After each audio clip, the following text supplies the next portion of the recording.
they make the example in the book, like Idaho State Political Science Journal, just something they made up. If you're at Harvard and you publish something in there, that can be a strike against you because that's considered below your pay grade. Whereas if you're lesser known, that'll get you noticed and maybe work towards something bigger. And the authors point out, they said, look, we used Oxford University Press because our bosses expect high standards from us. So there'll be a section later on more in tenure, but tenure, briefly, they can only be fired for just causes. So, for example, like, okay, if it's a sexual harassment or sexual assault, if they commit a felony, something like that, or serious financial emergencies, and they said that's only if all the non-tenured staff and several administrators have been fired as well. So they're like the last people to go, and at that point, the college is in serious trouble. So these professors often get the best pay, benefits, perks, and often have a say in the administration of the university. They often make more per week than an adjunct makes per class for a whole semester. Wow. Any comments or thoughts or anything? Yeah, just that stratification is something that to me it's disappointing. It's not surprising. There's something elitist about it, and it's not surprising that the heavily schooled people coming out of that project that onto the rest of the world. And I'm not saying these structures don't exist in the world. Like throughout the whole critical theory conversation we had, we were talking about how there's things that are descriptive, that they observe things, and we understand, okay, we see why this works. But then now the prescriptive of saying this is how you actually attach it to why this is happening, that's something different. That's why I prefer something like human action, which will be the next one, where you're looking into the praxeology, like you're looking into why people making these decisions. Mm-hmm. Well, people in general are selfish and they want to get into tenure, they want to get into those positions, they want to maintain certain level of prestige. And this comes to the thing, what do academics want? Do academics really just want to get as much knowledge or factual information away to somebody else? Like, no, they want to get their tenure. They want to get these other things. They want that prestige. They want those names.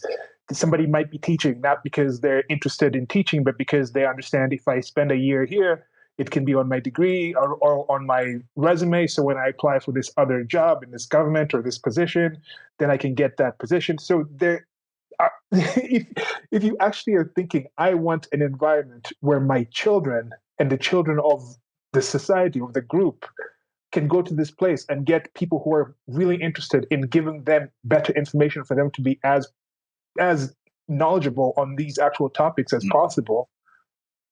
Is the school really selecting? Is academia, as it is, really selecting for an environment like that? As you mentioned, why would you not be at Harvard thinking you have this is an example of an Ivy League school and think, okay, I have this information.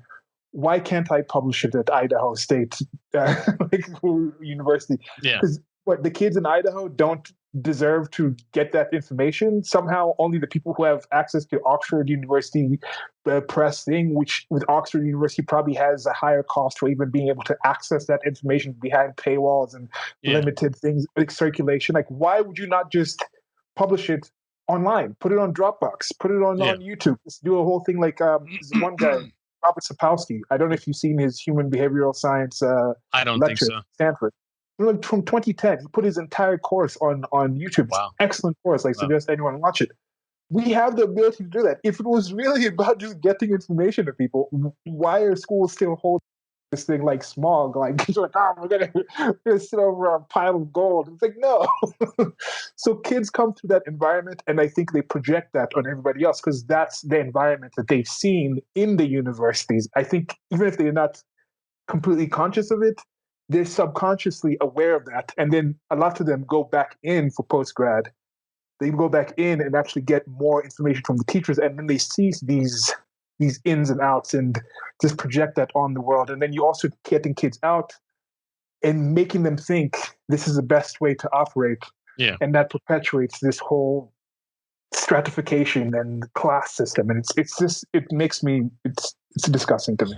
I was just going to make two comments on that. The authors sort of make the analogy. It's like how only rock stars will only date like supermodels and drive nice cars and all that. It's a similar thing with universities. Like, a rock star is not going to date an unattractive woman. A Harvard researcher is not going to publish in some middle of nowhere. It's seen as like, this is beneath us. And part of it's unfair, but like part of it also makes sense. Like, if it's this good looking famous guy, he's going to be picky because he has his choice of the bunch. He's not going to, if like that's why, for example, Harvard doesn't advertise at career fairs because they know people are going to come to them no matter what. So there's no incentive to go out and try and attract people.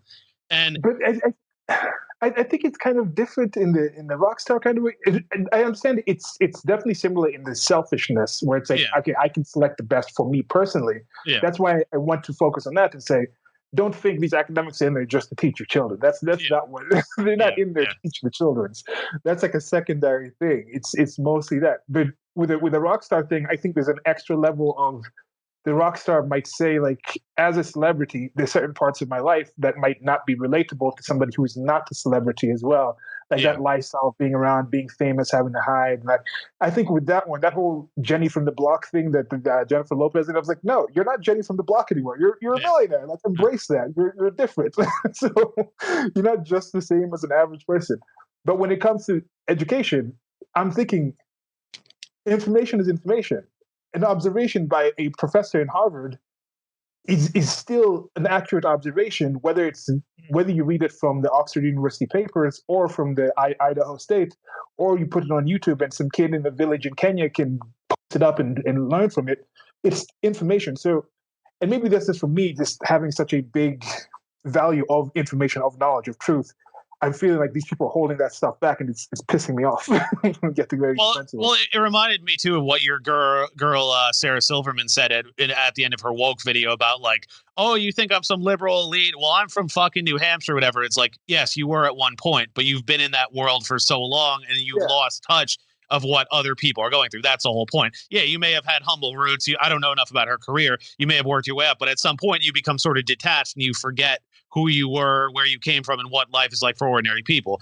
And I think part of that, just the ego and everything, the money, all that just comes with fame. It's like, oh, I'm better than all these people now. But then it's like you lose sight of, okay, that's why the celebrities think they're cool by buying into all the woke stuff, because they think, oh, this is what people want. But it's like, no, it's academics, them, and a few other people. It's not the majority. Yeah. That's part of it. I think, part of it's also just not being aware. Yeah. All right. So, what was the other thing you had to say? I don't know if you forgot. Oh, so I was saying with restaurants, it's kind of interesting because I've seen sort of a mix of this where there are some people who work in better restaurants and think they're better than everyone, but then you also have to factor in, like, what is the person doing there? Like, we'll get into this later, but how Harvard offers continuing education classes and how you're not even taught by full professors, but people will still say, I went to Harvard, and it's like, yeah, technically you did, but it's the same thing with restaurants. So, like, people will brag, oh, I worked at this top restaurant, but all they did was peel carrots or something. So it's like, yeah, technically that's why I would ask, okay, what did you do there? And then that also will get into questions of like, what majors are you studying? How difficult are all those majors? All that. Like, if you have a physics degree from an Ivy League school, I have no doubt that person's super smart, but it's like you have, again, gender studies or fat studies or something else from some lesser known college. Well, okay, did you just tell the professor what they want to hear, ace the course? And then it's like, but how challenged were you really? How rigorous was your work? All that. Yeah, I'm thinking, like, we're talking about how elitist or out of these things are, and how convoluted some of things get. I don't want to just be dropping too many books and references in here, but that video you sent, the lecture on the elephant in the brain, that's showing. I mean, it's not new. It's not new to that book or that lecture, but the whole idea that we signal. There is something in there where we're just signaling, where it's like, look, I have the bona fides to be in this position. So I've gone through the behavior, I've gone through the motions, I've been around these people. It's not necessarily so much that I've learned this, because as we mentioned, that information can be conveyed in a myriad of ways that it's not actually being conveyed. So why are you paying that $70,000 a year at one institution versus $700 a semester at another institution? Yeah. So moving on, what else do professors want? Knowledge. Well, I think you can tell professors love what they do and will delve deep into specific topics. I even saw this in culinary school, like that we laugh about people who can talk about salt for an hour or something like that. It's the same thing with academics, though. Like they were saying, there are people who study like Estonian tavern songs from the 13th century, or Helen Pluckrose talks about English literature and what role did women play, like all these things that like the average person doesn't think of, but like there are people who are fascinated by those topics. So for a lot of professors, that's their dream. Like, look, I can get paid to study things that I find fascinating. So that's another. Yeah. Another, of course, I think this is obvious, but what else do they want? Money, fame, and status. So full professors made about $100,000 per year. This is, I think they were basing this off. I'm trying to think if this was written in 2019. I think they were basing it off 2017. So associate professors made 81,000 per year. Assistant professors made 70,000 per year. Let me point out here that the median household income in that same year was just under 60,000. So that's household income. That's not per person. And then the mean income was about 72,000. So you figure the mean is the average, and then the median is if you look at all the incomes and look at what's in the middle. So professors do all right in general, except for the lowly adjuncts. Okay.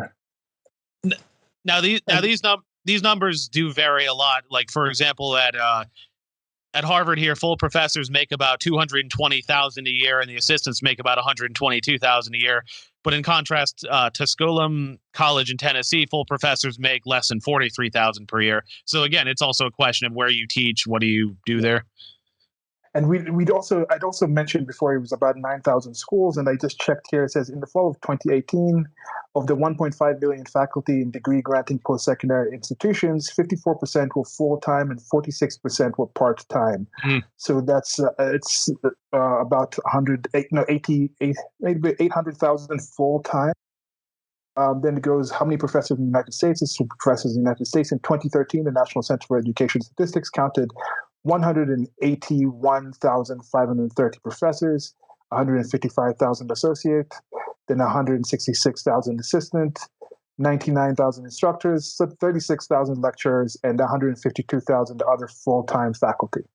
So those are the breakdowns if guys want to have that, guys and gals and everything in between want to have that tying to those figures that you mentioned. And then as you said, at Harvard, it might be 200,000. What was it that, who was it? The first Native American professor at Harvard University, one Senator Elizabeth Warren, wasn't she being paid something like 250,000 or something to teach like 2 or 3 courses? Yeah, she was paid a lot. So that's at one end of the spectrum, but I think on average it might, if you take away the top 10% and the bottom 10%, I think those figures will be around probably the 60,000 or something. Yeah, I think it was.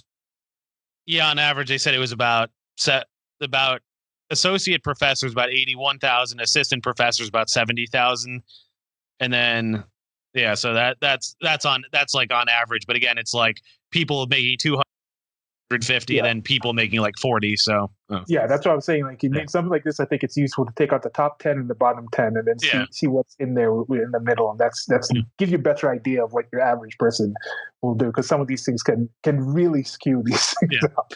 Yeah. So tenure track professors in business, computer science, and engineering and law tend to make about 30,000 more to start on average than professors in history, psychology, or English. Just sort of as an anecdote, Jason points out that the business school parking lot at Georgetown is full of BMWs, Jaguars, and Mercedes. So if you teach the hard sciences, you get paid better on average. Now, top professors, of course, have even higher salaries. Some medical school and business school faculty even make millions a year. So professors at the humanities at places like Harvard still make 200,000 plus perks. So again, humanities lower on average, but out of everybody, they make less. You're going to make more if you teach medicine or hard science. And fame also relates to what university you're from, as I sort of touched on. So they say if you're at an event and you have an Ivy League name on your team, on a Ivy League name tag on your outfit, people are going to come up and talk to you, even if you're not well known there, just because they see the name. If you have an email address with an Ivy League name in it, people will likely respond. So if your email is yale.edu or something to that effect, people will probably respond to that. Because again, you may be lesser known in that facility, but because of the school's name, people are going to spot that right away.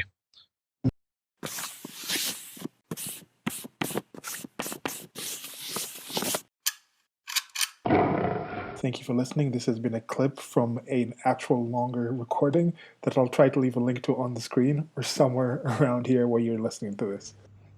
Presents. Presents. Presents. Presents. Peasants. Okay. Okay.